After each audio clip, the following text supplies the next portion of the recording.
हाँ तो बच्चों, हमारा इलेक्ट्रोस्टैटिक्स हो चुका है खत्म।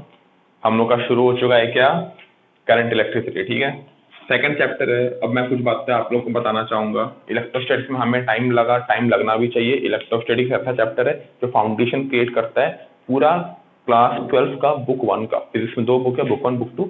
सिर्फ बुक वन का पूरा फाउंडेशन क्लियर करता है। एक और चीज, मैं उस सिलेबस अच्छे से देख रहा था थोड़ा सा, मतलब जो अपडेटेड सिलेबस है, बुक 2 को कराने में मुझे हार्डली 1.5 मंथ, मैक्सिमम 2 मंथ्स लगेंगे, क्योंकि बुक 2 में कुछ रखा ही नहीं उन्होंने। जो बड़े बड़े चैप्टर थे, न्यूक्लियर था, न्यूक्लियर को तो हटा दिया पूरा, मतलब आधा से ज्यादा हटा ही दिया। न्यूक्लियर अभी 1 या 2 लेक्चर का हो गया है।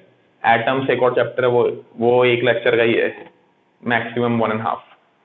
सेमीकंडक्टर हो गया, वो भी कुछ आपका 2 लेक्चर, 3 मैक्सिमम, 3 2 में हो जाना चाहिए। मतलब कुछ रखा ही नहीं उन्होंने, अभी सब कुछ हटा दिया, सब हटा दिया है अभी। ठीक है, मतलब अब सिर्फ ऑप्टिक्स है, ऑप्टिक्स में 1 महीना लगेगा, बाकी सब तो ऐसे ऐसे खत्म हो जाएंगे। तो मैं देख रहा था सिलेबस में थोड़ा सा, मतलब क्योंकि जिस इलेक्ट्रोस्टैटिक्स हमारा हुआ था, क्या कहते हैं, इलेक्ट्रोस्टैटिक्स हमारा थोड़ा टाइम लगा था, तो मैं यही सोच रहा था कि सिलेबस कंप्लीट हो पाएगा कि नहीं। अभी तो लग रहा है सिलेबस टाइम से पहले कंप्लीट हो जाएगा, क्योंकि सिलेबस किस तरह से उन्होंने कम किया हुआ है। ठीक है, तो सिलेबस को लेकर मैं आपको ये बताना चाहता हूँ कि बिल्कुल निश्चिंत रहो। मैं तो बहुत निश्चिंत हो चुका हूँ, क्योंकि कोई टेंशन नहीं, सिलेबस इतना कम कर दिया है। और जब मैं प्रॉपरली देखा तो कुछ नहीं है सिलेबस में, ऑप्टिक्स में भी बहुत कुछ हटा दिया है यार, कुछ बचा ही नहीं अभी खास। चलो आते हैं करंट इलेक्ट्रिक करंट में। करंट इलेक्ट्रिक से शुरू करते हैं। अब ये बता देता हूँ, ये चैप्टर आप लोगों ने जो इलेक्ट्रोस्टैटिक्स में किया है, इलेक्ट्रोस्टैटिक्स से बहुत ज्यादा ये वाला चैप्टर में एप्लीकेशन आने वाला है बेसिक्स का। ठीक है, तो वो चैप्टर आपका क्लियर है, तो ये चैप्टर एकदम ऐसे ही हो जाएगा। ठीक है, स्टार्ट करते हैं। Current electricity. करंट इलेक्ट्रिसिटी में पहला डेफिनेशन आपका इलेक्ट्रिक करंट का। तो इलेक्ट्रिक करंट का मतलब होता है rate of flow of electric charge. Generally हम लोग क्या मानते हैं, पॉजिटिव चार्ज कंसिडर करते हैं। क्यों पॉजिटिव चार्ज कंसिडर करते हैं, क्योंकि वो कन्वेंशन माना हुआ है, वो माना हुआ है कि हम पॉजिटिव चार्ज मानेंगे। पूरे दुनिया ने माना, ताकि पूरे दुनिया को पढ़ने में आसानी और पूरे दुनिया का सेम रीडिंग आए। ठीक है, तो पॉजिटिव हम लोग कन्वेंशन माना through any cross section perpendicular to it. मतलब ये मान ले वायर है या कोई कंडक्टिंग वायर है, तो इससे अगर चार्ज जा रहा है तो किसी भी क्रॉस सेक्शनल एरिया से, उस क्रॉस सेक्शन से परपेंडिकुलरली अगर कोई चार्ज जाएगा तो कितना चार्ज गया पर यूनिट टाइम, वो क्या कहेगा, उसको हम लोग क्या बोलेंगे, उतना करंट गया। समझ में आया कि नहीं। अच्छा मान ले, तो एवरेज करंट कितना जाएगा, मान ले मुझे, मैंने देखा 2 सेकंड में 200 कूलम चार्ज किया। 2 सेकंड में, इसको दरवाजा मान ले, इमेजिनरी दरवाजा मान ले, इस दरवाजे को पार करके कितना चार्ज गया, 200 कूलम गया 2 सेकंड में। तो 2 सेकंड में 200 कूलम गया, तो करंट कितना आया, 200/2, 200 कूलम बाय 2 सेकंड कितना आया, 100 एम्पियर। कितना आया, 100। ये पता है ना, यूनिट एम्पियर होती है, इतना तो 10वीं में पढ़ के आ चुके हो।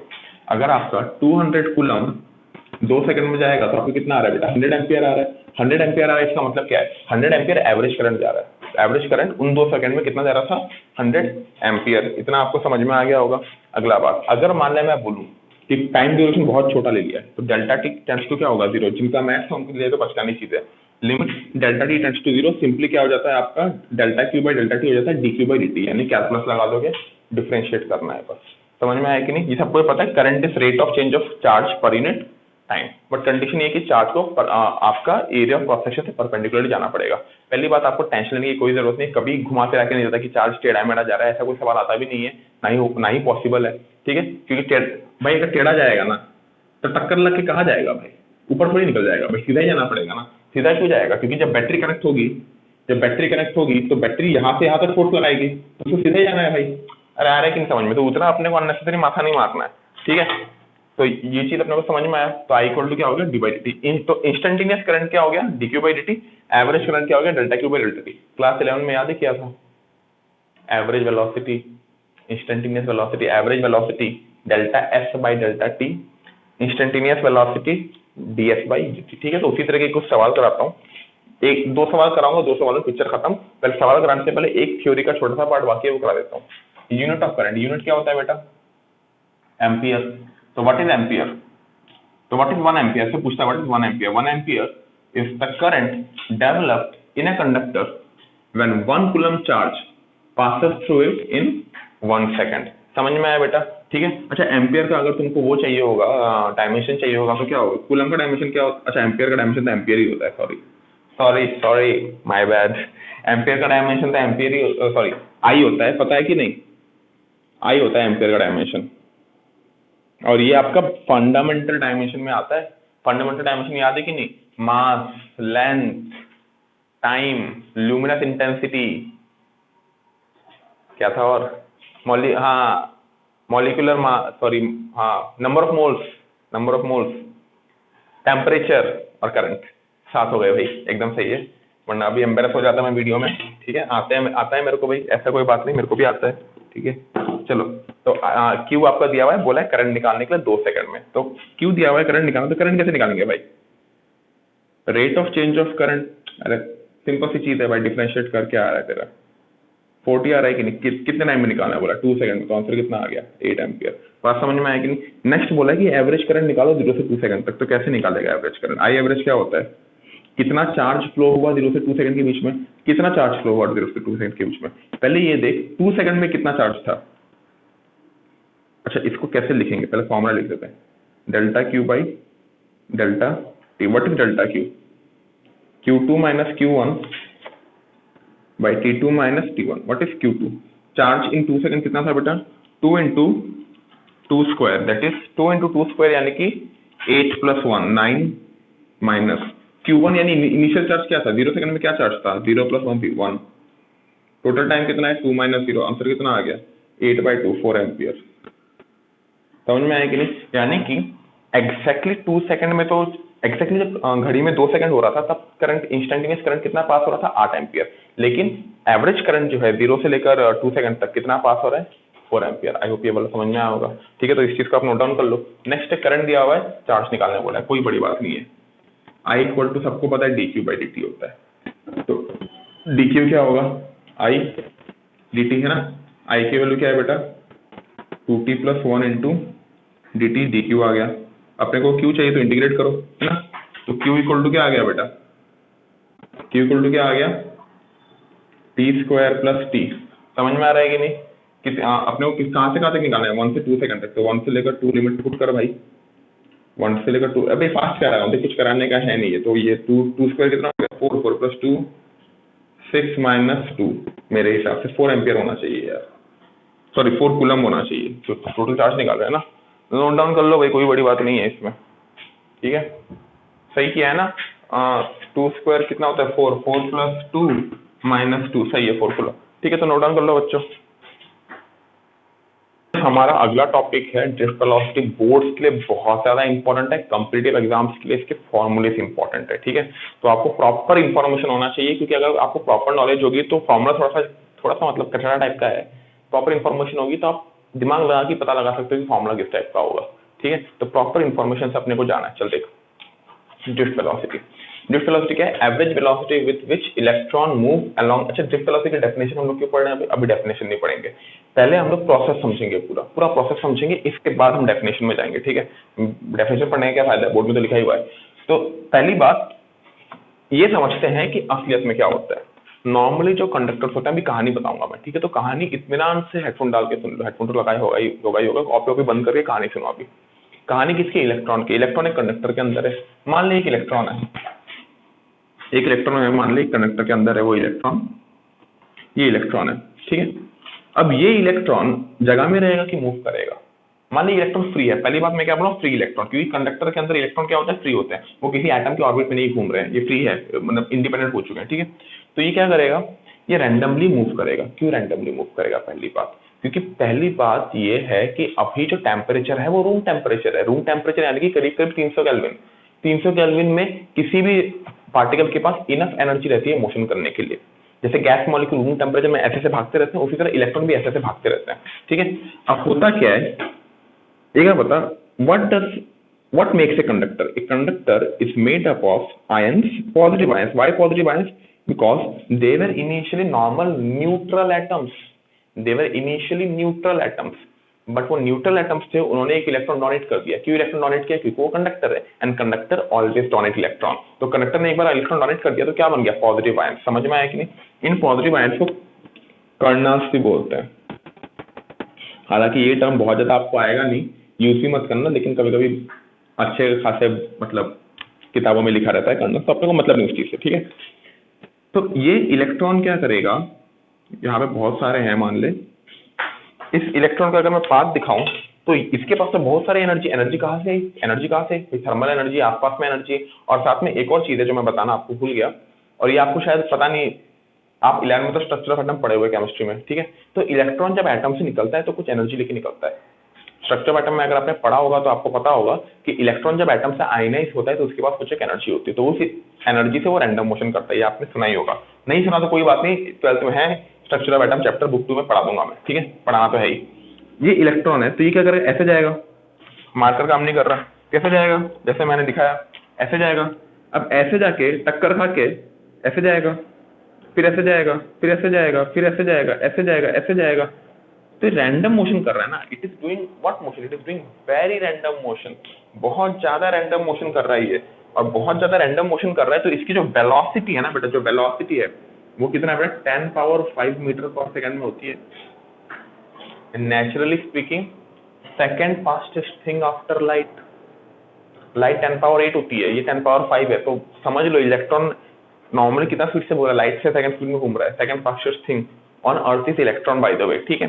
तो ऐसे घूम रहा है, रैंडम मोशन कर रहा है, रैंडम मोशन कर रहा है। लेकिन असलियत में देखोगे at any particular given amount of time what is the net displacement of this electron, overall displacement बताओ, रैंडम मोशन जब कर रहा होता है। जीरो ना भाई, जीरो ना, क्योंकि जहां पे था वहीं पे घूम घूम के कुछ एक टाइम बाद आ जाना है, और वही उसी पॉइंट के अबाउट वो रैंडम मोशन कर रहा है, उसी पॉइंट के अबाउट वो रैंडम मोशन कर रहा है, तो नेट डिस्प्लेसमेंट क्या होगा, जीरो। तो ये बात बताओ, अगर मैं एक कोई भी पर्टिकुलर क्रॉस सेक्शन लूंगा, ये क्रॉस सेक्शन लिया मैंने, मतलब ये क्रॉस सेक्शन लिया, कंडक्टर कैसा है, ऐसा है कंडक्टर, एक सिलेंडर कंडक्टर ऐसा है, ये इमेजिन कर कंडक्टर, इलेक्ट्रॉन बीच में, ये क्रॉस सेक्शन लिया। इस क्रॉस सेक्शन से ये इलेक्ट्रॉन पास हो रहा है क्या, ये इलेक्ट्रॉन पास हो रहा है क्या, पास हो रहा है क्या, नहीं। यानी कि इस तरह और भी इलेक्ट्रॉन होंगे जो ऐसे रैंडम मोशन कर रहे होंगे, जो ऐसे रैंडम मोशन कर रहे होंगे। तो खुद एक बात बता, number of electron at any particular given of time, किसी भी टाइम पे नंबर ऑफ इलेक्ट्रॉन जो कि इस क्रॉस सेक्शन के लेफ्ट से राइट जा रहे थे, उतने ही इलेक्ट्रॉन राइट से लेफ्ट भी आएंगे कि नहीं, क्योंकि टोटली रैंडम मोशन है, कोई डायरेक्शनल मोशन नहीं है, रैंडम मोशन हो रहा है। तो कुछ कोई इलेक्ट्रॉन अचानक यहाँ से यहाँ पे जाएगा, कोई इलेक्ट्रॉन यहाँ से यहाँ पे जाएगा, कोई यहाँ से आ जाएगा, कोई यहाँ से आ जाएगा। तो नेट कितना इलेक्ट्रॉन इस एरिया ऑफ क्रॉस सेक्शन को पार किया, कोई भी नहीं। इनफैक्ट मान ले 1000 राइट में आए तो 1000 लेफ्ट में भी तो जाएंगे। तो नेट कितना ने इस भूल गया यार, क्रॉस सेक्शन को पार किया, जीरो। तो कितना ने पार किया, जीरो। और हमको पता है कि करंट क्या होता है, charge particle which has to cross the cross section, charge particle को जो एरिया ऑफ क्रॉस सेक्शन उसको परपेंडिकुलरली क्रॉस करना पड़ता है, उसको अगर टाइम से डिवाइड करूंगा तो मुझे करंट मिलता है। तो यहाँ पे कोई करंट डेवलप हो रहा है, कोई करंट डेवलप नहीं हो रहा। तो पहली बात हमें ये समझनी पड़ेगी कि yes it is true that electrons move with a very high velocity inside conductor, but they do not constitute current, they do not constitute current because there is no directional velocity, there is no directional velocity। ऐसा एक number का सवाल भी आता है, electron move inside a conductor with a very high velocity yet they do not constitute any current, why? Answer क्या होगा, because they lack directional velocity, their velocity is random inside a conductor। समझ में आया कि नहीं। तो current क्यों produce नहीं होता, ये हमें समझ में आया। तो करंट प्रोड्यूस करने के लिए हमने क्या किया, करंट प्रोड्यूस करने के लिए हाँ भाई हमको ये इलेक्ट्रॉन को रास्ते पे लाना पड़ेगा। जैसे बच्चा होता है ना, एक बच्चा है मान लो, ऐसे ग्राउंड में खेलकूद कर रहा है, बहुत तेज भाग रहा है लेकिन इधर उधर भाग रहा है। तो एक कोच ने पकड़ा और बोला कि तू सीधा भाग, तो सीधा भागेगा तो भाई मेडल भी ला सकता है, मेडल भी ला सकता है। समझ में आया कि इधर उधर भागने से तो कुछ होता नहीं है। तो वही कोच जिसने उसको लाइन पे लाया, वो कोच कौन है, बैटरी। अब मैंने क्या कर दिया, इस कंडक्टर के क्या कर दिया, बैटरी बना दिया, बैटरी लगा दिया। तो बैटरी लगा दिया तो ये पॉइंट क्या है, V वोल्टेज का बैटरी है। तो यहाँ का पॉइंट वोल्टेज अगर V है तो यहाँ का वोल्टेज क्या होगा, जीरो। अगर मैं इसको ग्राउंडेड मान लूँ, इसको मैं अगर ग्राउंडेड मान लूँ, ठीक है। तो एक बात बता, एक इलेक्ट्रिक फील्ड जनरेट हो रही है कि नहीं, हाई पोटेंशियल से लो पोटेंशियल तक। और इलेक्ट्रिक फील्ड क्या होता है बेटा, पोटेंशियल बाई लेंथ। मैं 1000 बार बता चुका हूँ। देख इलेक्ट्रिक फील्ड और पोटेंशियल का जो बेटा रिलेशन है ना, वो तो मतलब मैं बताऊँ याद ही कर लो बेटा, इसके मतलब बहुत ज्यादा इंपॉर्टेंट। तो एक इलेक्ट्रिक फील्ड एक्ट कर रही है कि नहीं, यहाँ से यहाँ तक। तो यहाँ पे जो इलेक्ट्रॉन होगा वो किस तरफ फोर्स फील करेगा, इलेक्ट्रिक फील्ड को ऑपोजिट डायरेक्शन में। इलेक्ट्रिक फील्ड की किस डायरेक्शन में, ऑपोजिट डायरेक्शन में, because electron is negatively charged. अब लेकिन यहाँ पे एक और चीज सोचने की है, सिंस इलेक्ट्रॉन यहाँ से इस तरफ की तरफ फोर्स फील कर रहा है, लेकिन एक और बात समझो, इलेक्ट्रॉन के पास तो ऑलरेडी पहले से बहुत ज्यादा एनर्जी है। इलेक्ट्रॉन के पास पहले से बहुत ज्यादा एनर्जी, कहाँ से, जब वो यहाँ से मतलब एटम से आयनाइज होकर निकला था तो उसके पास एनर्जी थी। साथ में थर्मल एनर्जी भी है, क्योंकि टेम्परेचर, रूम टेम्परेचर काफी टेम्परेचर होता है वो किसी भी इलेक्ट्रॉन के लिए, तो ऑलरेडी काफी एनर्जी है।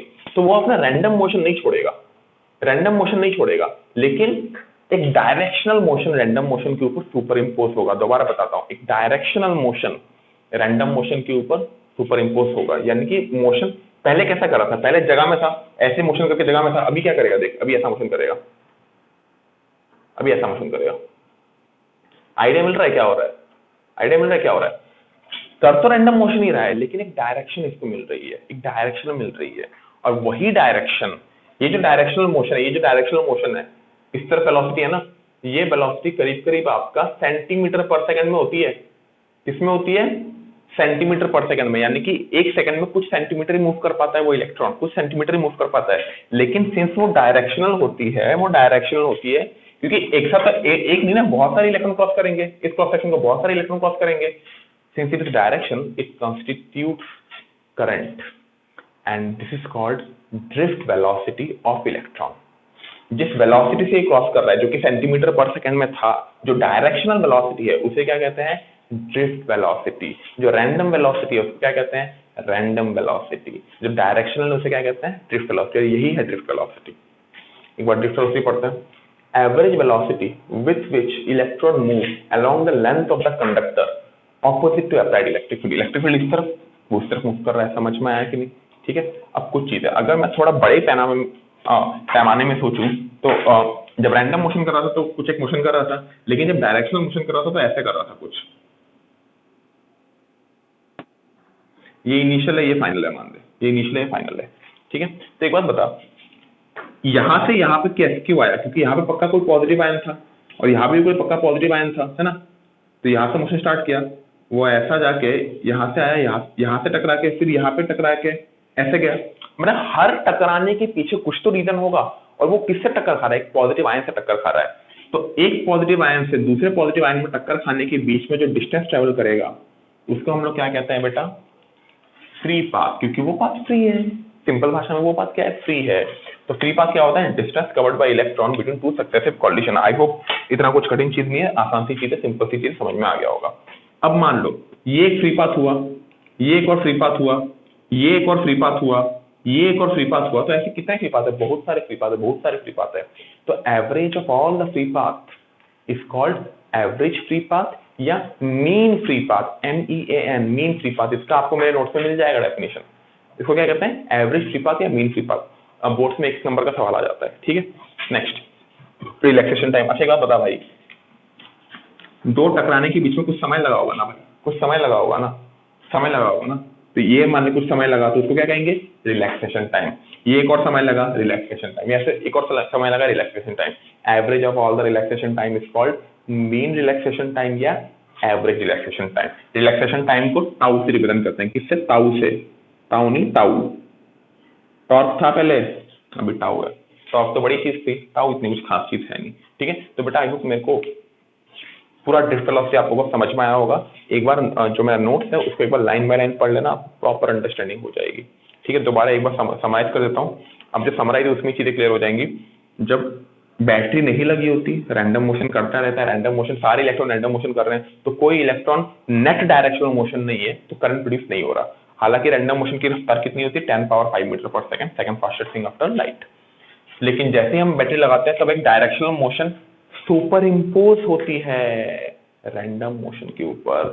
वही जो डायरेक्शनल मोशन है, वही जो वेलोसिटी है, उसको कहते हैं ड्रिफ्ट वेलोसिटी। उसका रेंज जनरली सेंटीमीटर पर सेकंड में होता है, और सिंस वो सेंटीमीटर पर सेकंड में होता है, सिंस वो सेंटीमीटर पर सेकंड में होता है तो बहुत कम है, लेकिन सिंस डायरेक्शनल है इसलिए करंट प्रोड्यूस करती है। सवाल आता है 1 नंबर का। ठीक है, ये रहा, बस खत्म। और ये दोनों चीजें मैं पढ़ा चुका हूँ। ठीक है बेटा, एक बार नोट से रीडिंग कर लो आप लोग। हाँ तो बच्चों आ गए हम लोग प्रूफ में। प्रूफ है, इंपॉर्टेंट है, बोर्ड्स के लिए बहुत ज्यादा इंपॉर्टेंट है। और प्रूफ को देखोगे, एंड में कंक्लूजन बताऊंगा और भी बहुत सारी चीजें डिस्कस करूंगा, तो बने रहो और कॉपी निकाल लो। और प्रूफ खत्म, अच्छा कॉपी अभी के लिए बंद करो, प्रूफ खत्म होने के बाद बिना देखे खुद से लिखना है तुमको। ठीक है, तभी प्रैक्टिस होगा। और ये प्रूफ बहुत इंपॉर्टेंट है, तुम लोग जानते हो, मुझे पता है तुम लोग जानते हो, नहीं जानते तो अभी जान लियो। और समझ लो कि बहुत, मतलब छोड़ो यार क्या बकवास किया जा रहा हूँ, पढ़ाते हैं चलो। ड्रिफ्ट वेलोसिटी का प्रूफ, प्रूफ कैसे करेंगे देख। मान ले बहुत सारा हमने इलेक्ट्रॉन कंसीडर किया, 15-20 हजार बहुत सारे इलेक्ट्रॉन कंसीडर किया। हर इलेक्ट्रॉन का इनिशियल वेलोसिटी क्या है बेटा, u1 u2 u3 and so on. सब में वेक्टर साइन है क्योंकि वेलोसिटी वेक्टर क्वांटिटी है, ठीक है। तो इनिशियल अगर मैं सारी वेलोसिटीज को ऐड करूंगा तो जब सारी वेलोसिटी रैंडम डायरेक्शन में है तो सबका वेक्टर रिजल्टेंट क्या होगा, 0। तो अब मैंने क्या किया, अपनी मन के लिए n से डिवाइड कर दिया। n से डिवाइड कर दिया मतलब क्या, average initial velocity. Average initial velocity क्या है, 0। एवरेज इनिशियल वेलोसिटी 0 यानी कि एवरेज इनिशियली कोई करंट नहीं प्रोड्यूस कर रहा। अब मान लिया मैंने बैटरी लगा दिया, पोटेंशियल डिफरेंस V का, तो कितना इलेक्ट्रिक फील्ड जनरेट हो गया, लेंथ L है, area of cross section A है मान ले, ठीक है, area of cross section A है, लेंथ L है, तो पोटेंशियल इलेक्ट्रिक फील्ड कितना जनरेट हुआ, V/L। तो उसकी वजह से एक इलेक्ट्रॉन को फोर्स फील होगा, फोर्स इस तरफ फील होगा, और इलेक्ट्रिक फील्ड के ऑपोजिट में कितना फोर्स फील होगा, force equal to mass into acceleration. और आप अपने को पता है तो एक्सेलरेशन क्या हो गया, force by mass. Now what is force, QE। अपने को पता है इलेक्ट्रोस्टैटिक्स से पढ़ के आए हैं QE, लेकिन यहाँ पे एक नेगेटिव आएगा। बच्चे सोचेंगे नेगेटिव किसके लिए, इलेक्ट्रॉन के लिए। नहीं, नेगेटिव किसके लिए, क्योंकि एक्सेलरेट किस तरफ हो रहा है, इस तरफ एक्सेलरेट हो रहा है, और इलेक्ट्रिक फील्ड उस तरफ है। तो एक्सेलरेशन और इलेक्ट्रिक फील्ड वेक्टर सिंबल है, नेगेटिव आएगा क्योंकि दोनों ऑपोजिट डायरेक्शन में। So what is force, QE। ये पता है ना भाई, acceleration equal to force by mass. What is force, QE, QE by mass. What is Q, what is Q, E। अब हम लोग से मैग्नीट्यूड की बात करेंगे। Q कितना है, इलेक्ट्रॉनिक चार्ज। इलेक्ट्रिक फील्ड कितना है, V/L। समझ में आ रहा है कि नहीं, V/L और M का M। तो acceleration is equal to EV/ml। Direction क्या है, ऑपोजिट टू इलेक्ट्रिक फील्ड। समझ में आया कि नहीं। नेक्स्ट, अच्छा फाइनल वेलोसिटी क्या होगा यार, देख हर इलेक्ट्रॉन के पास, मैं किसी एक इलेक्ट्रॉन की कंसीडर करता हूँ, एक इलेक्ट्रॉन का बात बोलता हूँ। पहला इलेक्ट्रॉन का इनिशियल वेलोसिटी क्या है, U1। पहला इलेक्ट्रॉन का एक्सेलरेशन कितना है, ये। और ये इलेक्ट्रॉन स्ट्रेट लाइन मोशन कब तक करेगा, अपना पहला कॉलिशन तक। याद है, ऐसा ऐसा कुछ मोशन कर रहा था, ऐसा ऐसा कुछ मोशन कर रहा था।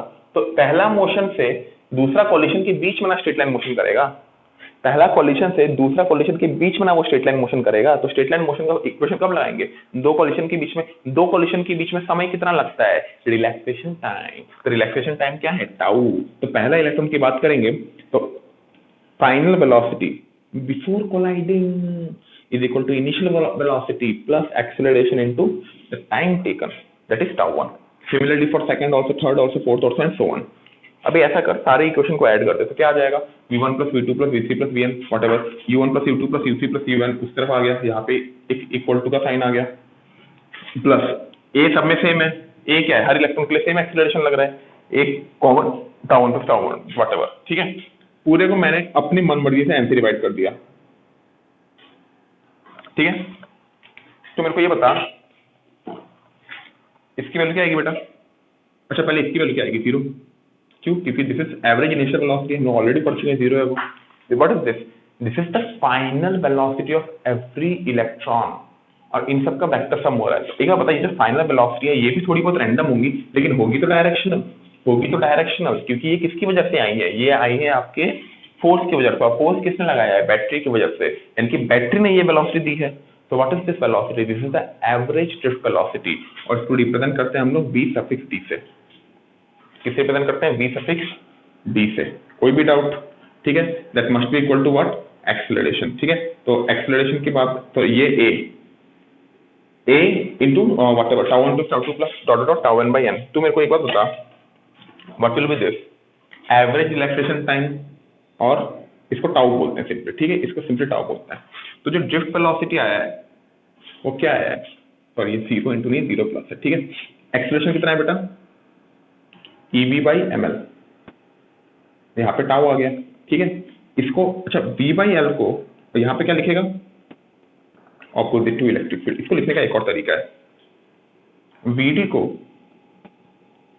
E, V/L क्या है बेटा, इलेक्ट्रिक फील्ड, माइनस यहाँ पे क्योंकि वेक्टर सिंबल से एडजस्ट हो गया है वो, ठीक है। मैंने सीधा नहीं लिखा है क्योंकि मैं थोड़ा अलग तरीके से लिख रहा हूँ, मतलब हाथ पैसे करके लिख रहा हूँ, तो थोड़ा टेढ़ा हो गया होगा। तो ये तो फॉर्मूलेस हैं, हालांकि आप पहला फॉर्मूला भी जान के रखो, तो सबसे काम का पहला फॉर्मूला ही है। तो पहला फॉर्मूला क्या है, EV/ml। मैं बता रहा हूँ बेटा, रट्टा मार लो, EV/ml। मैं तो रट्टा मार चुका हूँ, आप भी रट्टा मार लो, क्योंकि ये चीज इतना कॉमन है और इतना आने वाला है कि बार बार नहीं कि सर क्या था, मैं भूल गया सर, EV/ml था कि EV/ml/टाउ था, क्या था सर, EV/ml। समझ में आ रहा है कि नहीं बेटा, समझ में आ रहा है कि नहीं, ठीक है। अब चलो मैं इस चीज को थोड़ा अच्छे से डिस्कस करता हूँ, EV/ml को। जो ड्रिफ्ट वेलोसिटी का मतलब समझे आप, अच्छा यहाँ पे एरिया का टर्म कहीं पे आ रहा है, कहीं पे एरिया का टर्म आ रहा है, नहीं आ रहा। तो area drift velocity is independent of area diameter radius. मैं बता रहा हूं ऐसे सवाल ना बेटा एनडब्ल्यूटी में पूछा हुआ है, काफी बार पूछा हुआ है, बोर्ड में भी पूछा हुआ है, घुमा फिरा के पूछता है कि नाम के ड्रिफ्ट वेलोसिटी इनमें से किस किस पे डिपेंड नहीं करती, length, area, mass of electron और इलेक्ट्रिक फील्ड। पूछ लिया तो आंसर क्या होगा बेटा, डायमीटर या एरिया, व्हाटएवर जो एरिया से कॉरस्पॉन्डिंग जो भी टर्म है उसमें से किसी भी चीज से वो डिपेंड नहीं करती। ड्रिफ्ट वेलोसिटी 1000 बार बोल चुका हूं, बार बार बोल रहा हूं और बोलूंगा, लेकिन ये चीज गड़बड़ किया ना बेटा फिर देख लेना, ठीक है। तो ड्रिफ्ट वेलोसिटी इन चीजों पर डिपेंड नहीं करती। अब देखो ड्रिफ्ट वेलोसिटी किस किस चीज पे डिपेंड करती है, पहली बात इलेक्ट्रॉनिक चार्ज पे डिपेंड करती है। थोड़ा फील लेते हैं, तो एक बात बता, जितना ज्यादा इलेक्ट्रॉनिक चार्ज होगा उतना ज्यादा फोर्स फील करेगा ना, क्योंकि फोर्स क्या होता है, क्यूवी। फोर्स क्या होता है, क्यूवी। क्यू क्या है, ई। तो जितना ज्यादा फोर्स फील होगा उतना ज्यादा रफ्तार से भागेगा ना भाई, जितना ज्यादा फोर्स फील होगा उतना ज्यादा रफ्तार से भागेगा, उतना ज्यादा ड्रिफ्ट वेलोसिटी। तो ड्रिफ्ट वेलोसिटी ज्यादा यानी उसमें से लगने वाला फोर्स ज्यादा, फोर्स ज्यादा यानी इलेक्ट्रॉनिक चार्ज ज्यादा, इलेक्ट्रॉनिक चार्ज ज्यादा यानी कि drift velocity directly proportional to electric field. ऐसे फील कर, फील अगर इलेक्ट्रिक फील्ड, अगर इलेक्ट्रॉनिक चार्ज ज्यादा है तो ज्यादा ड्रिफ्ट वेलोसिटी होगा, ऐसे दिमाग में ला। नेक्स्ट पोटेंशियल डिफरेंस, अरे खुद समझ ले भाई, पोटेंशियल डिफरेंस बैटरी अगर ज्यादा खतरनाक लगा दिया, ज्यादा बड़ा लगा दिया तो इलेक्ट्रॉन और भागेगा ना, समझ में आ रहा है कि नहीं, ठीक है। लेंथ, लेंथ अगर लेंथ ज्यादा होने से प्रॉब्लम क्या हो जाती है, लेंथ ज्यादा होने से इलेक्ट्रिक फील्ड वीक हो जाती है, क्योंकि what is electric field, electric field क्या है, कितना potential difference per unit length. अगर लेंथ ज्यादा है तो अंदर में इलेक्ट्रिक फील्ड वीक है ना भाई, पोटेंशियल धीरे धीरे करके कम हो रहा है तो इलेक्ट्रिक फील्ड वीक है ना, इलेक्ट्रिक फील्ड वीक है तो उतना फोर्स लगा नहीं पाएगी, इसलिए इनवर्सली प्रोपोर्शनल टू लेंथ आ गया। मास भाई, जितना भारी होगा चार्ज, जितना भारी होगा चार्ज उतना कम भागेगा ना भाई, इनवर्सली प्रोपोर्शनल, ठीक है। तो ये सब चीजें याद रखनी है अपने को। बताओ कि रिलैक्सेशन टाइम ज्यादा होगा, तो रिलैक्सेशन टाइम अगर ज्यादा होगा तो ज्यादा समय के लिए भाग पाएगा, क्योंकि रिलैक्सेशन टाइम अगर कम है तो जल्दी जल्दी टक्कर खा रहा है ना, सोच के देख। रिलैक्सेशन टाइम अगर कम है, व्हाट इज रिलैक्सेशन टाइम, टक्कर खाने के बीच का समय। अगर रिलैक्सेशन टाइम कम है तो ज्यादा टक्कर खा रहा है, जल्दी जल्दी टक्कर खा रहा है, जल्दी जल्दी टक्कर खा रहा है, तो आगे बढ़ पाएगा क्या भाई, नहीं बढ़ पाएगा। तो relaxation time has to be more so as to move forward. समझ में आया कि नहीं बेटा, ठीक है। तो ये सारी चीजें आपके दिमाग में रहनी चाहिए। EV top by ML, VD independent of area, बार बार बता रहा हूँ, डायमीटर रेडियस पे डिपेंड नहीं करता, ठीक है। क्या ड्रिफ्ट वेलोसिटी पोटेंशियल डिफरेंस पे डिपेंड करती है, हाँ। लेंथ पे डिपेंड करती है, हाँ। इलेक्ट्रिक फील्ड पे डिपेंड करती है, हाँ, क्योंकि पोटेंशियल डिफरेंस बाय लेंथ ही क्या होता है, इलेक्ट्रिक फील्ड। ये बात समझ में आए। इससे बहुत सारे आपके ऐसे कॉन्सेप्चुअल क्वेश्चन मिल जाएंगे, आप किसी भी किताब से करो, कंपटीटिव एग्जाम की किताब से करोगे तो आपको वहां पे मिलेगा। थोड़ा अकल आगे करना है बेटा, सीधा फॉर्मूला याद करके नहीं, सर फॉर्मूला याद है हमने तो डायरेक्टली बिठा दिया वैल्यू, ऐसे नहीं, थोड़ा सोचोगे, थोड़ा सोचोगे, ठीक है बेटा। नोट डाउन आई होप कर ही लिया होगा, नहीं किया तो कर लो। सिंपल सा डिराइवेशन है कि करंट क्या होगा, अगर ड्रिफ्ट वेलोसिटी दी हुई है तो कितना करंट फ्लो कर रहा है, ठीक है, वो निकालना है, ठीक है। तो वो कैसे निकालेंगे, देख सिंपली इमेजिन कर कि जस्ट एक ऐसे इमेजिन कर ले कि ऑब्वियसली इलेक्ट्रॉन ऐसे जाएंगे ना, इस तरफ जाएंगे क्योंकि सेम बैटरी इलेक्ट्रिक फील्ड इस तरफ है। इमेजिन कर अभी यहाँ पे कोई मतलब इलेक्ट्रॉन मान ले नहीं है, मान ले नहीं है, जस्ट एक हाइपोथेटिकल केस मान ले कि यहाँ पे कोई इलेक्ट्रॉन नहीं है और यहाँ पे इलेक्ट्रॉन है, जस्ट मान ले। बाद में मैं समझाऊंगा कि अगर इलेक्ट्रॉन होगा तो भी कोई फर्क पड़ने वाला है नहीं, मैं बस समझाने के लिए कर रहा हूँ, ठीक है। देख कैसे करते हैं। मान ली यहाँ पे इलेक्ट्रॉन है और यहाँ पे इलेक्ट्रॉन नहीं है, तो जैसे ही मैंने इलेक्ट्रिक फील्ड लगाया तो इलेक्ट्रॉन थोड़े बहुत आने शुरू हुए, थोड़े बहुत आने शुरू हुए।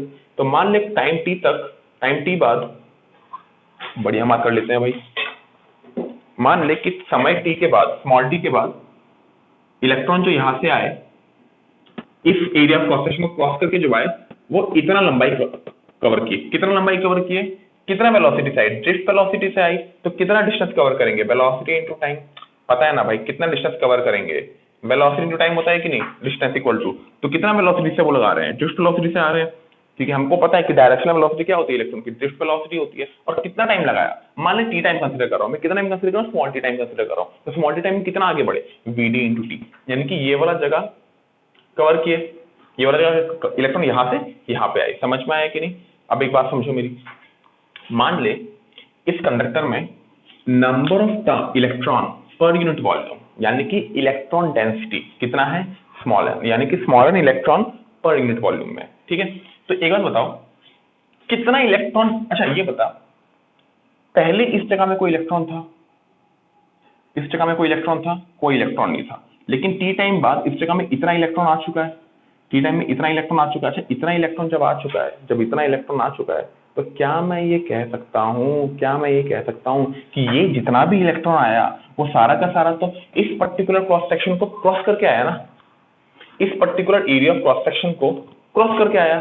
तो number of electron crossing that particular section और any cross section is how much, कितना इलेक्ट्रॉन क्रॉस किया होगा, कितना इलेक्ट्रॉन क्रॉस किया होगा, let it be capital N, let it be how much, capital N. मान लो N number of electron cross किया, तो कितना इलेक्ट्रॉन क्रॉस किया होगा, number of electron per unit volume into the volume covered now, into the volume covered now. ये कितना volume cover किया है, वॉल्यूम क्या है, ये तो सिलिंड्रिकल है, तो area of cross section into length, area of cross section into length, length क्या है वीडी इनटू टी। समझ में आया कि नहीं? अच्छा कुछ बच्चों को अगर कंफ्यूजन हो रहा है तो मैं सिंपल चीज बता देता हूँ। ये बता इस जगह का टोटल वॉल्यूम कितना है, टोटल वॉल्यूम कितना है, area into length VDT, that is the total what, this is the total volume. ये बता टोटल नंबर ऑफ इलेक्ट्रॉन मान ले n है, टोटल नंबर ऑफ इलेक्ट्रॉन मान ले n है, number of electron per unit volume जो कि स्मॉल n दिया हुआ है वो क्या होगा, total number of electron by total volume. तो कैपिटल N क्या हो गया, n into A B D into T. समझ में आया कि नहीं, N A B D T, same चीज यहाँ पे भी आ गई, N A B D T. I hope कोई भी कंफ्यूजन नहीं रहा होगा, इसको मिटा देता हूँ अभी के लिए। तो इतना इलेक्ट्रॉन क्रॉस किया। अच्छा इतना इलेक्ट्रॉन क्रॉस किया तो कितना चार्ज क्रॉस किया, चार्ज क्या होता है, चार्ज क्या होता है, Q equal to any, what is the total charge, total charge is the total number of electron into electronic charge, पता है ना यार। तो क्यों कैपिटल N कितना है, N A VDT, N A VDT और इलेक्ट्रॉनिक चार्ज का ई आ गया, तो क्यू कितना हो गया, एन ई। अच्छा यहाँ पे टी है, टी को इस तरफ लेके आ जा, तो क्यू बाई टी क्या आ गया, N E A V T. What is total charge per unit time, electric current. तो करंट क्या हो गया बेटा, N E A V T. अब ये मैं ये बता रहा हूँ, ड्रिफ्ट वेलोसिटी क्या था, E V tau by M L, E V tau by M L, E V tau by M L. Current क्या है, N E A V T, N E A V T, N E A V T, N E A V T, N E A V T. भैया रट्टा मारते जाओ, ये दोनों चीजें आपको रट्टा मारनी है, कुछ ऑप्शन नहीं है भाई, ये दोनों चीजें और एक आएगा रेसिस्टिविटी का, वो भी रट्टा मारना पड़ेगा, बस ये तीनों चीज, कुछ नहीं है। आई इक्वल टू क्या है, एनएवीडी, एनएवीडी, एनएवीडी, नावेद, नावेद बोल के लोग याद रखते हैं, नावेद, एनएवीडी, ठीक है। और आपका ड्रिफ्ट वेलोसिटी क्या था, ड्रिफ्ट वेलोसिटी क्या था, EV tau by ML, EV tau by ML, EV tau by ML. कोई भी डाउट, ठीक है, इतना लिख लो। अच्छा तो ये चीज आप लोगों ने लिख लिया। यहाँ पे electric current are is proportional to area of cross section, यहाँ पे electric current area of cross section में डिपेंड करेगा, क्योंकि करंट क्या होता है, number of charge crossing an area. तो जितना ज्यादा क्रॉस सेक्शन होगा उतना ज्यादा चार्ज आ पाएगा ना, तो ये एरिया पे डिपेंड करता है, ठीक है। तो ये वाली चीजें आप लोग लिख लो भैया, लिख लो। तो बच्चों अभी जो बहुत इंपॉर्टेंट चीज है, ओम्स लॉ, बहुत ज्यादा इंपॉर्टेंट है। आज का जो पूरा वीडियो है ना, वो पूरा आपका कह सकते हो बोर्ड्स ओरिएंटेड है, बोर्ड्स में इनसे काफी सवाल आते हैं, ठीक है। तो मैं सारी चीजें कवर करा रहा हूँ, आपको सारी चीजें लिखनी है साथ साथ, ठीक है। ऐसा नहीं कि हाँ देख रहे हैं हो जाएगा, समझ में आ जाएगा, डिराइवेशन ये तो है, कर लेंगे एग्जाम के पहले प्रैक्टिस, ऐसा नहीं है। डिराइवेशन को जो बच्चा लाइटली लिया है ना, उससे ना बोर्ड्स हो पाया ना कॉम्पिटिटिव एग्जाम हो पाया, बता रहा हूँ। डिराइवेशन ये नहीं कि तुमको कॉपी करना है, पेस्ट करना है, डिराइवेशन में रियल मीनिंग होता है कि वो चीज कैसे आई, उस चीज को करते रहे हमें क्या क्या सोचना पड़ेगा, क्या क्या कंडीशन लगाना पड़ेगा, तब जाके दिमाग में आते हैं डिराइवेशन। मैं कोई रट्टा मार के नहीं करता हूँ, प्रॉपर स्टेप बाय स्टेप सोच समझ के करते हैं, ठीक है। चलो आई इक्वल टू एनएवीडी पता है अपने को, ठीक है। ये जो है वो क्या आया था, ड्रिफ्ट वेलोसिटी क्या होती है बच्चों, ईवी टाउ बाई एमएल, एकदम ये दोनों रट्टा होना चाहिए भाई। तो I equal to N E A, VD क्या है बेटा, ईवी टाउ बाई एमएल। अच्छा अच्छे से देखिएगा तो N E square tau by M A by L, ऐसे मैं अलग अलग लिखता हूं, इंटू बी, भाई ऐसे लिख दिया भाई अलग अलग, कोई प्रॉब्लम नहीं है ना। अब सुन एक बार सारे टर्म पता कर लेते हैं। I is the current flowing through the conductor, V is the potential difference across the conductor, N is the number of electron per unit volume, E is the electronic charge, tau is the average relaxation time, m is the mass of one electron, A is the area of cross section, L is the length of the conductor। L क्या है बेटा, length of the conductor। समझ में आया कि नहीं? अच्छा कुछ चीजें भी और जान लेते हैं, कुछ चीजें अभी जान लेते हैं। इधर देख, इधर देख बच्चा पार्टी, इधर देख, इधर देख। एक बात मेरे को बता, n क्या है, number of electron per unit volume. मैंने अगर एक रॉड लिया, उसको काटा, number of electron per unit volume change होगा क्या? नहीं। तो मुझे सर नहीं सर, आपने अगर एक रॉड को, मान ले एक रॉड लिया, इसको मैंने, इसमें मान ले 100 इलेक्ट्रॉन है, 100 इलेक्ट्रॉन है और इसका वॉल्यूम 100 सेंटीमीटर क्यूब है, इसको मैं 2 टुकड़ों में काट दिया, तो इसमें कितना इलेक्ट्रॉन हो गया? 50 इलेक्ट्रॉन। और इसका वॉल्यूम कितना हो गया? 50 सेंटीमीटर क्यूब। इसमें भी कितना हो गया? 50 इलेक्ट्रॉन। इसका भी वॉल्यूम कितना हो गया? 50 सेंटीमीटर क्यूब। ये बता भाई, number of electron per unit volume 1 electron per unit, 1 electron पर सेंटीमीटर क्यूब। इसमें भी 1 इलेक्ट्रॉन पर सेंटीमीटर क्यूब, इसमें भी 1 इलेक्ट्रॉन पर सेंटीमीटर क्यूब। तो number of electron per unit volume does not change on cutting. ये बात तो भैया पता होनी चाहिए क्योंकि वॉल्यूम वाली चीज है, ठीक है। चलो, सॉरी, डेंसिटी वाली चीज है इसीलिए। तो n किस पे डिपेंड करता है? कंडक्टर पे डिपेंड करता है। n कंडक्टर पे डिपेंड, काटने से नहीं अलग होगा। काटने से अलग होगा कि नहीं? इलेक्ट्रॉनिक चार्ज, कंडक्टर को काटो, चेंज होगा क्या? नहीं। Tau, relaxation time. Relaxation time सिर्फ और सिर्फ टेम्परेचर पे डिपेंड करता है, लिख लो ये चीज। रिलैक्सेशन टाइम सिर्फ और सिर्फ टेम्परेचर पे डिपेंड करता है। हालांकि इसमें आगे बहुत अच्छी चर्चा होगी, लेकिन बता देता हूँ व्हाट इज रिलैक्सेशन टाइम, कि एक टकराव से दूसरे टकराव में कितना समय लगेगा। तो खुद एक बात बता भाई, अगर मैंने टेम्परेचर बढ़ा दिया तो जल्दी टकराएगा ना। टेम्परेचर बढ़ा दिया, भाग करके टकरा देगा। तो अगर मैंने टेम्परेचर बढ़ाया तो रिलैक्सेशन टाइम कम हो जाएगा। कम क्यों होगा? क्योंकि जल्दी टकराएगा तो समय कम लगेगा तो टाउ कमेगा। समझ में आ रहा है कि नहीं? ये तुम लिख सकते हो, टेम्परेचर के बढ़ाने पे टाउ घटता है, एक ही साइड में लिख सकते हो। देख, कुछ भी चीज मैं तेरे को रट्टा नहीं करवा रहा हूँ, मरवा रहा हूँ। हाँ सॉरी, 2 चीज का रट्टा मरवा दिया, ये और ये, ठीक है। यही दोनों चीज रट्टा मरवा रहे हैं, और किस रट्टा मरवाएंगे वो है ये वाला चित्तम रट्टा मरवाएंगे, बाद में समझाऊंगा क्यों। लेकिन प्रॉपर लॉजिक है, बाकी चीजों में लॉजिक है। देख, याद तो अपने को करना है कि जब एग्जाम में आएगा तो हर टाइम नहीं कर सकता ना कि ड्राइव कर करके मैं उस चीज में आऊँ, है ना। आपको फटाफट वो चीज दिमाग में रहनी चाहिए, वो फॉर्मूला, ठीक है। अभी तक मैंने कुछ फॉर्मूला याद करने नहीं बोला, सिर्फ ये वाला पहला, ठीक है। I इक्वल टू ये आ गया हमारा चीज। अच्छा, n क्या था? कंडक्टर पे डिपेंड करता है, E कंडक्टर पे डिपेंड करता है, T टेम्परेचर पे डिपेंड करता है, M क्या है? वो भी कंडक्टर पे डिपेंड करता है। यानी कि इनमें से कोई भी चीज कंडक्टर को काटने या जोड़ने से चेंज नहीं करेगी। ये किस पे डिपेंड करती है? या तो टेम्परेचर पे या तो कंडक्टर पे। Hence these are called intrinsic property. Intrinsic का मतलब क्या? जो एक्सटर्नल डायमेंशन पे डिपेंड ना करे। मैं आपको इंट्रिंसिक प्रॉपर्टी का एक एग्जांपल देता हूं। डेंसिटी इंट्रिंसिक प्रॉपर्टी है, तो थोड़ा सा पानी ले, ज्यादा सा पानी ले, डेंसिटी सेम रहेगी। लेकिन volume of water is an extrinsic property. समझ में आया कि नहीं? हमारा ब्लड प्रेशर, मेरा ब्लड प्रेशर, छोटे बच्चे का, अगर सब हेल्दी है, मान लो मेरा ब्लड प्रेशर, छोटे बच्चे का ब्लड प्रेशर, बुढ़े आदमी का ब्लड प्रेशर, सबका ब्लड प्रेशर क्या है? सेम। तो इट इज इंट्रिंसिक क्वालिटी, क्योंकि ये एज पे डिपेंड नहीं करती, ये हमारे साइज पे डिपेंड नहीं करती। लेकिन हमारा मास, हमारा वजन किस पे डिपेंड करता है बेटा? हमारे साइज पे डिपेंड करता है, ठीक है। तो that is extrinsic, mass is extrinsic, blood pressure is intrinsic. तो ये सब चीजें समझो थोड़ा, ठीक है। लेकिन एरिया और लेंथ क्या है बेटा? एक्सट्रिंसिक, इसलिए मैंने अलग लिखा। एक्सट्रिंसिक मतलब क्या? वो साइज पे डिपेंड करता है भाई, कंडक्टर का साइज पे डिपेंड करता है, ठीक है। ये चीज लिख लो। अच्छा, मान ले एक्सट्रिंसिक और इंट्रिंसिक प्रॉपर्टी लिख लिया। चलो, मान लो यही दोनों चीजें कांस्टेंट है, फिक्स्ड है एकदम, कुछ चेंज नहीं हो रहा, कुछ चेंज नहीं। ऐसा चेंज कब नहीं होगा? कब नहीं होगा? इफ, सुनना अच्छे से, if temperature and mechanical strain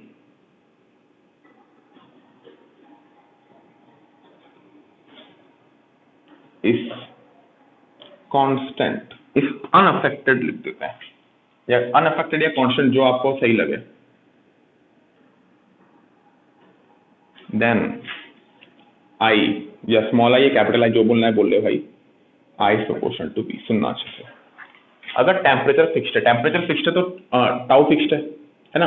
देख, इलेक्ट्रॉनिक चार्ज तो दुनिया में हर जगह फिक्स्ड है, मास ऑफ इलेक्ट्रॉन भी दुनिया में हर जगह फिक्स्ड है, number of electron per unit volume वो सिर्फ कंडक्टर पर डिपेंड करती है, वो भी फिक्स्ड है। कंडक्टर अगर सेम रखो तो area of cross sectional length, mechanical strain, अगर ये दोनों चीज अनअफेक्टेड है तो current is directly proportional to what? Voltage. And this is called Ohm's law. This is Ohm's law. बता रहा हूँ, ओम्स लॉ कोई पूछ लेगा ना, ऐसे मत बोलना I प्रोपोर्शनल टू B या B प्रोपोर्शनल टू I, ऐसे नहीं बोलते। बोलना पड़ेगा कि कंडीशन है सर, ये दोनों चीजें होनी चाहिए, तब जाके ओम्स लॉ सही बैठेगा, वरना ओम्स लॉ सही नहीं बैठने वाला। समझ में आ रहा है? तो ये दोनों चीजें भैया दिमाग में सेट रखो, ठीक है। ओम्स लॉ बोलोगे तो ये दोनों साथ में बोलोगे। और मैं बता रहा हूँ, Ohm's law is the most asked question in your practical viva exam, in your practical viva. अच्छा, तुम लोग के लिए एक और खुशखबरी है भाई, इस बार प्रैक्टिकल में आपका कोई एक्टिविटी वगैरह नहीं होगा। जनरली क्या था, आपको हर साल प्रैक्टिकल में 2-2 कॉपी लिखनी पड़ती थी, एक लैब कॉपी और एक आपका प्रैक्टिकल एक्टिविटी का कॉपी। इस साल एक्टिविटी का कॉपी लिखना ही नहीं है, काम एकदम भाई आसान हो चुका है, मतलब इस बार तो टेंशन नहीं है आप लोगों का, घर में बैठो ऐश करो, ठीक है। ऐश तो नहीं हो रही, मुझे ही पता है, I have my sympathy for you, please don't mind my words, मैंने ऑफेंड करने नहीं बोला था, ठीक है। चलो ये खत्म हुआ, ये खत्म हुआ, इस चीज को मिटा रहा हूँ। अब देखो कुछ चीजें और, कुछ चीजें और। तो v इक्वल टू हर चीज को उस तरफ लेके जा, m by N square tau l by A into I को अगर मैं यहां पे लेके आ जाऊं, v बाई आई हम सबको पता है what is this quantity is resistance, this quantity is resistance, resistance is the opposition, it's the opposition given by the conductor towards current, यानी कि करंट को अपोज कितना कर पा रहा है उसे क्या कहते हैं बेटा, रेजिस्टेंस। तो रेजिस्टेंस इज इक्वल टू कितना हो गया, रेजिस्टेंस इक्वल टू कितना हो गया बेटा, m by N square tau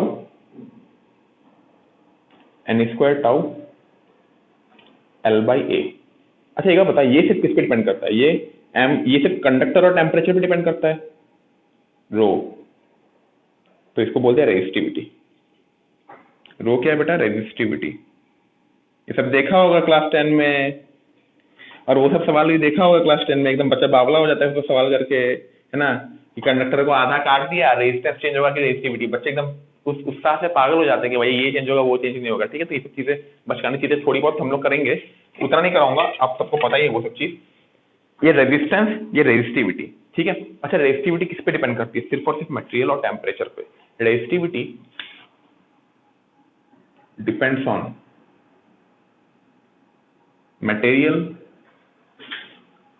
and temperature. समझ में आया कि नहीं। अगर आपसे पूछता है रेजिस्टेंस किस पे डिपेंड करता है, resistance depends on what, resistivity, length and area. समझ में आया कि नहीं। यानी कि अगर मैं एक रॉड को काट दूं तो रेजिस्टिविटी चेंज होगी क्या, नहीं होगी। क्यों चेंज नहीं होगी, क्योंकि मटेरियल और टेम्परेचर तो सेम है ना भाई, कॉपर का है तो कॉपर ही रहा ना भाई वो। लेकिन अगर मैं आधा कर दिया तो रेजिस्टेंस चेंज होगा, क्योंकि लेंथ कम हो गया ना भाई। तो वो सब चीजें बचकानी चीजें, आई होप वो सब कराने का कोई जरूरत नहीं है, 10वीं में बच्चा इनफ करके आ चुका है, और 10वीं में तो तुम सबके नंबर बहुत अच्छे थे यार, है ना। 11वीं में आने के बाद ही छोड़ो, वो सब चीजों में नहीं जाते हम लोग। ये चीज समझ में आया कि नहीं। अच्छा यहाँ से एक और चीज आता है, एक और चीज आता है, ये चीज लिख लो। तो रेजिस्टिविटी क्या है, m by N square tau, resistivity is what, m by N E square tau. समझ में आया कि नहीं। ये सब चीज को भी अभी के लिए मिटा रहा हूं मैं, इनमें एक और चीज मैं कराऊंगा, ठीक है। अरे यार मिटा दिया यार, r इक्वल टू क्या था, दोबारा क्यों लिख रहा हूं मैं, v बाई आई क्या है बेटा, r, पूरा चीज को उल्टा कर दे, 1 बाई आर इक्वल टू क्या आ रहा है, N square tau by m a by L. 1 by R क्या कहता है, रेजिस्टेंस है, तो रेजिस्टेंस का इनवर्स कंडक्टेंस, उसको कहते हैं बेटा सिग्मा,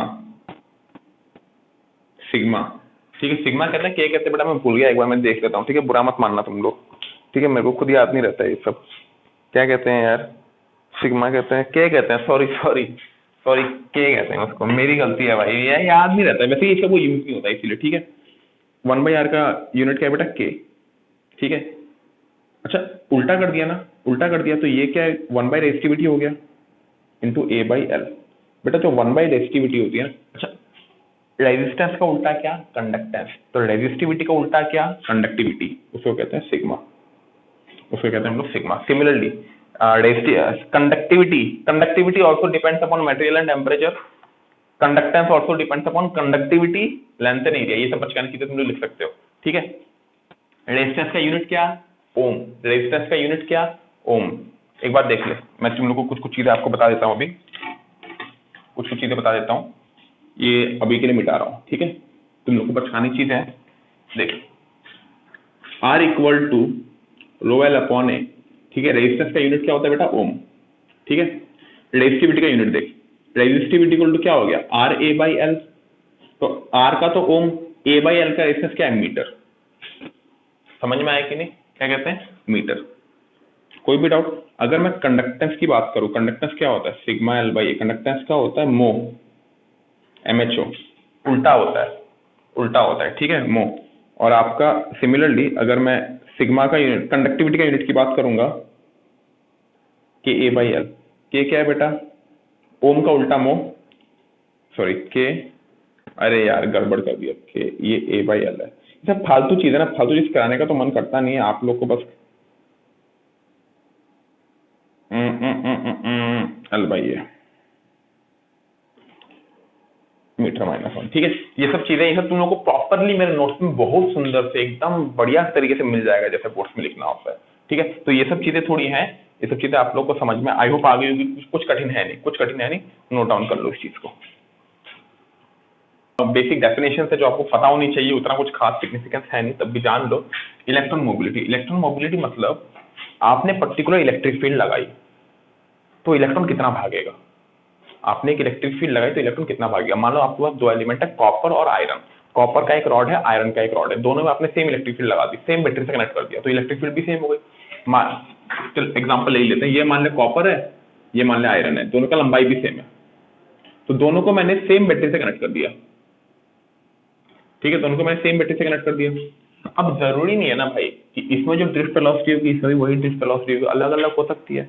तो drift velocity per unit, drift velocity क्या है, आउटपुट, इलेक्ट्रॉन कितने से जा रहा है, इनपुट क्या दे रहे हो, बैटरी, बैटरी धक्का मार रही है, तो ड्रिफ्ट वेलोसिटी पर यूनिट आपका इलेक्ट्रिक फील्ड, यानी बैटरी कितना इलेक्ट्रिक फील्ड लगा रही है, that is called current, electron mobility, sorry current नहीं, इलेक्ट्रॉन मोबिलिटी। तो ड्रिफ्ट वेलोसिटी क्या होता है बेटा, EB tau by ML by E, याद है कि नहीं, ई का ई आ गया। अच्छा वी बाई एल क्या था बेटा, ई था, भूल गए, तो ई और ई कैंसिल, क्या आया, E tau by M. Electron mobility सिर्फ और सिर्फ किस पे डिपेंड करती है, टाउ, टाउ यानी कि यहाँ पे क्या है, टाइम, रिलैक्सेशन टाइम, और रिलैक्सेशन टाइम किस पे डिपेंड करता है बेटा, टेम्परेचर पे। तो electron mobility only depends upon temperature, it does not depend upon anything else, ठीक है। तो ये सब छोटी छोटी चीजें हैं, जान के रखो।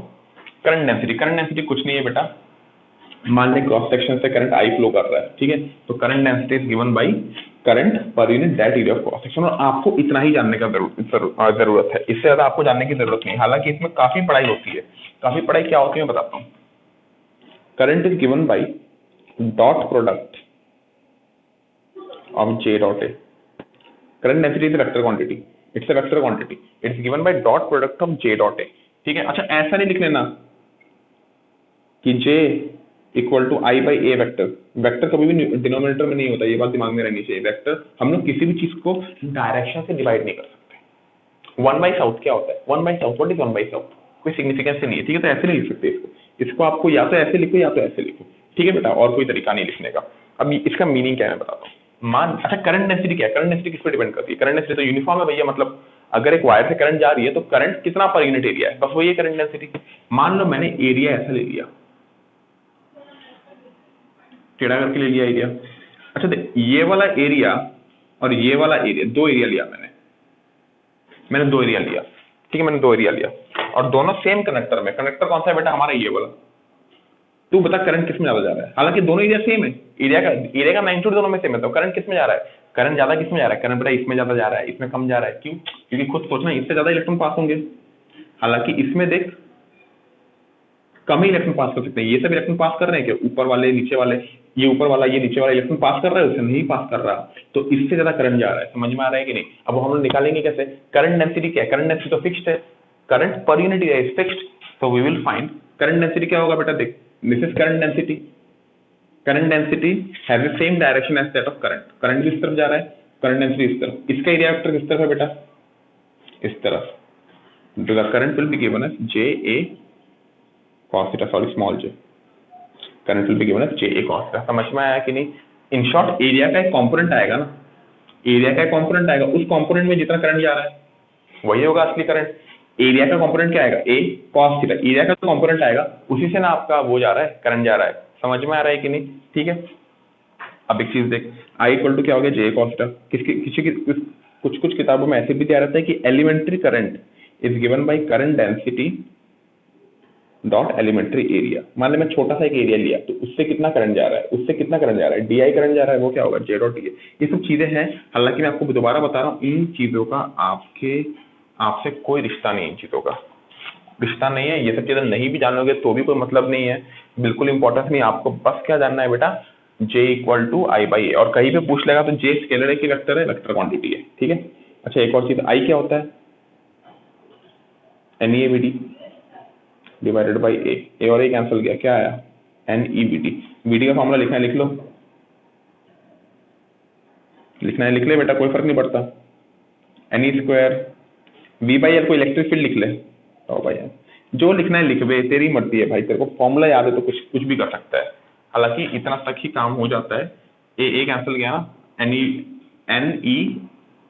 NEVD इतना तक ही काम हो जाता है।